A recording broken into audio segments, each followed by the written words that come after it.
Day 2. Alright, so guys, I'm back. I got the motherboard updated on the store where I bought it, and it's evening again. One day has passed. Now I'm gonna put back the motherboard back in. The BIOS has been updated and stuff. I just need to put it back in. Alright y'all, so before adding in the motherboard, I'm gonna return the SSD first. I'll put it back in the box to keep it safe. Right, now time to put motherboard in. Make sure everything is secure, tight, everything's okay. Alright, so put back the PCIe shield. Okay, that's lightly in there. I'm gonna plug it in now. The power. Right, graphics card, everything is there. Right, my back hurts. I have to fix the wire a bit. Right, I think it's time to put the back plate on. Right, looking good, looking good. Things plugged in. Okay. Alright guys, so now that everything is plugged in, and the display is on, keyboard plugged in, mouse plugged in. Let's plug this Windows 10 installation drive in as well. Alright, and then now let's plug the power supply in. Sorry for the messy background. Alright, so now the power supply is plugged in. Let's switch it on. Now, if I plug this in, it should turn on the display. Alright, power, that's good. Now let's wait for the display. Oh, there's power, yes? Yes, there is display. Woo! Now that is a very, very good sign right there. Oh wow, that's a relief. Everything is worth it. The waiting, the hard work, the back pain, it's working. It should automatically boot to the, whoa, is that bad news? Okay.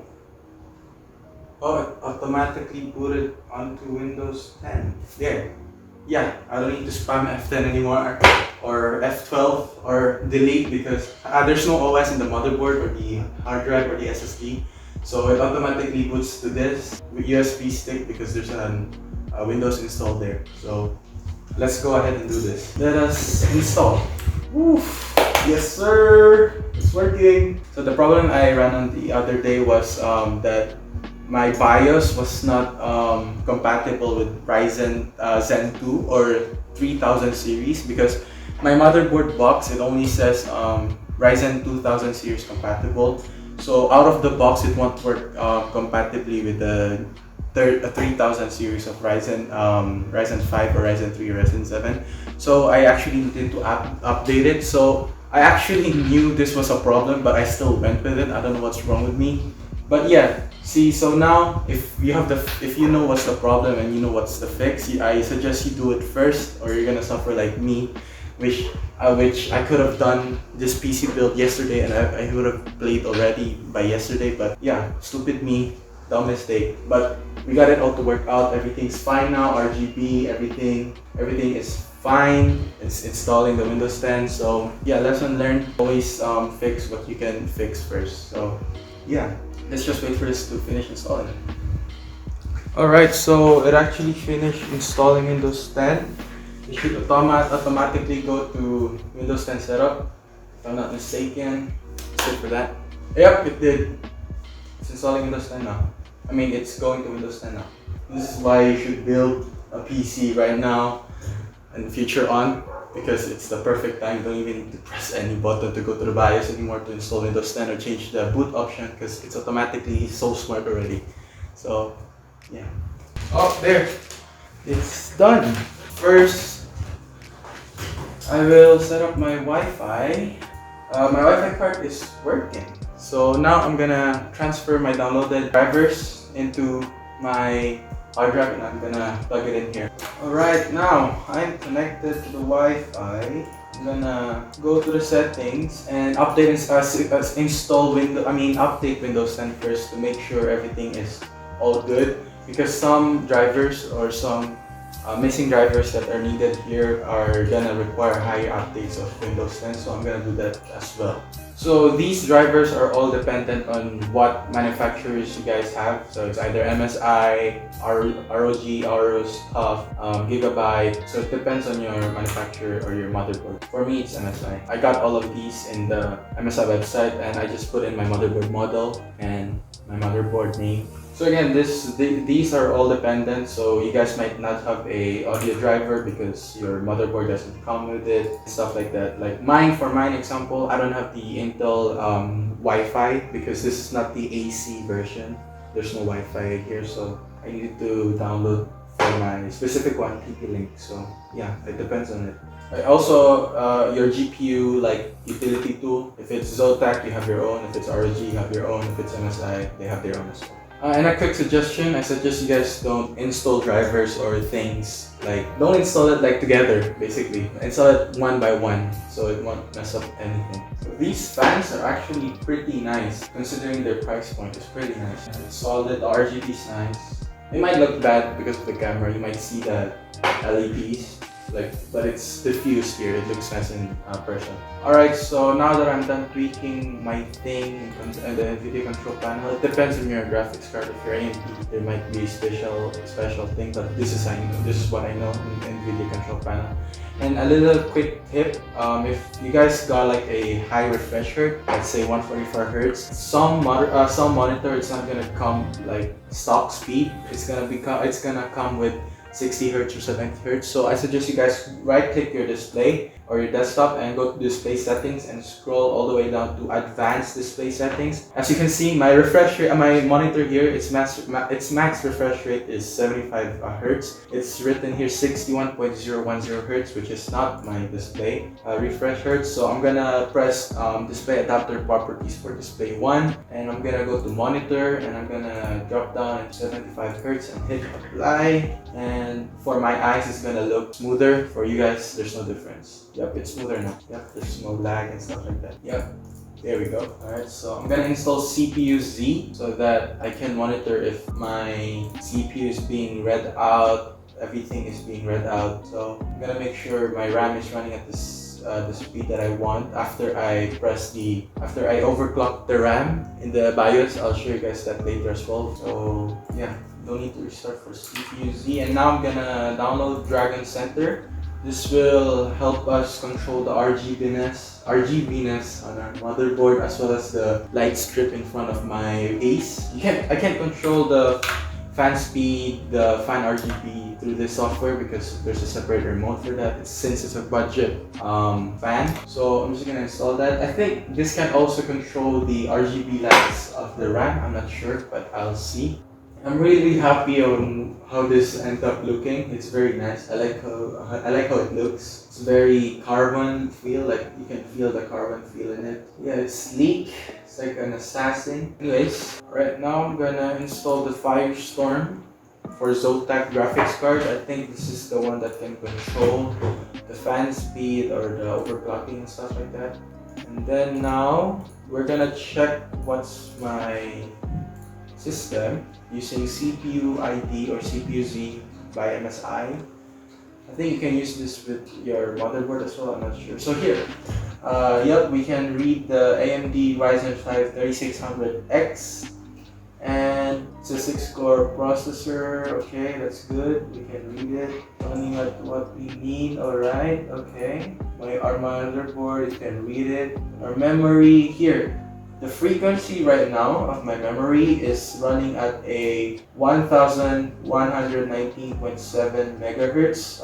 This is not the normal speed of my RAM. My RAM speed is 3200 megahertz or 3200 megahertz. So I'm gonna activate XMP profile on BIOS, and I'll show you guys how you do that. So yeah.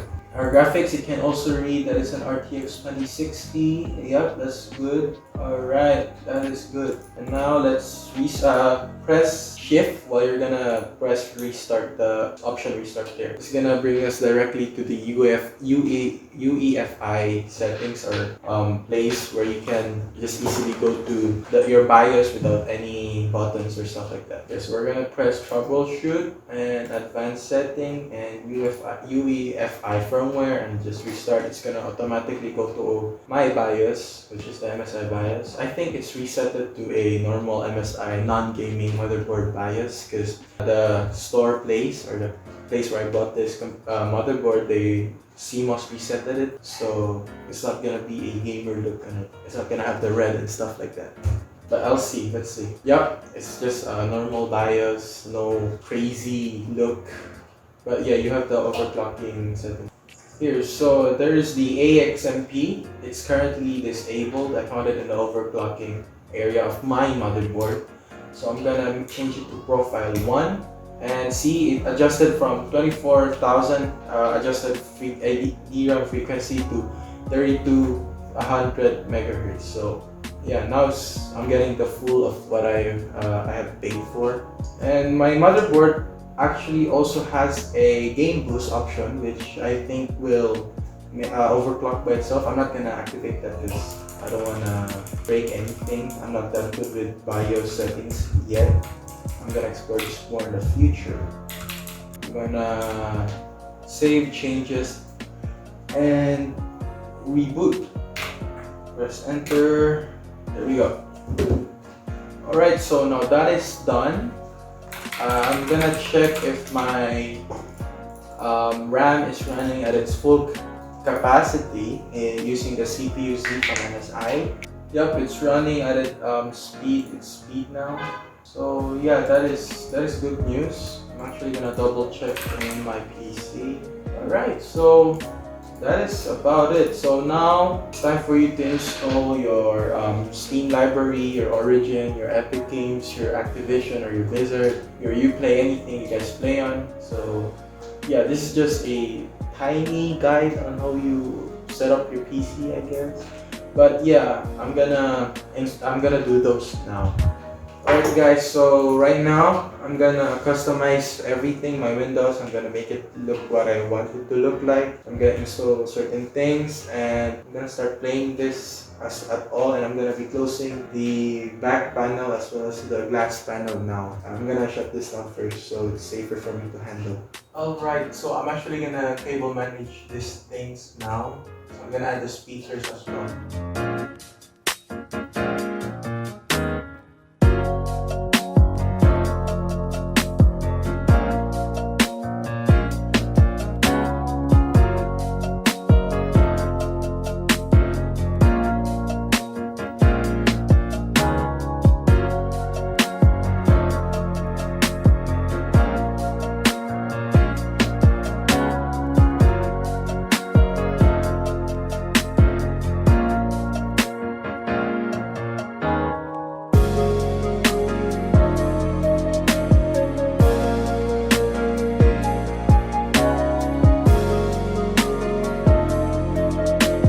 Alright guys, so I guess if you've made it this far in the video or you're still here, thank you so much for sticking until here, and thank you so much for watching until here. And yeah, this is the final PC itself, the final build. It's a very solid budget build.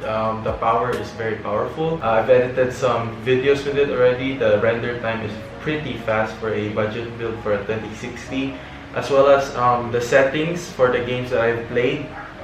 It's like high or ultra sometimes. There's no visible frame drops, like the frame rate is like above 100 or above 90 at least. And yeah, I've also recorded some gameplays already with it, so if you guys want to see those gameplays coming up, don't forget to subscribe so you'll be notified as soon as I upload next time. After this video gets uploaded, this channel will be a gaming channel already, so I'm gonna upload some montage and some gaming videos now. And yeah, I'm really happy on how this looks and how it came out. Everything's okay, everything's working properly now. So yeah, I hope you guys enjoyed this video and the edit of this video. And if you do, please drop a like. And yeah, I hope you guys also get inspired with this build. Yeah. See you guys next time if I'm gonna update this, because I'm also planning on changing this to a smaller case so I can travel with it. So yeah, I hope you guys stick to see that in the near future. So yeah, nothing else to say, but thank you again for watching and reaching till this far. It really means a lot to me. So yeah, thank you guys again. Bye bye.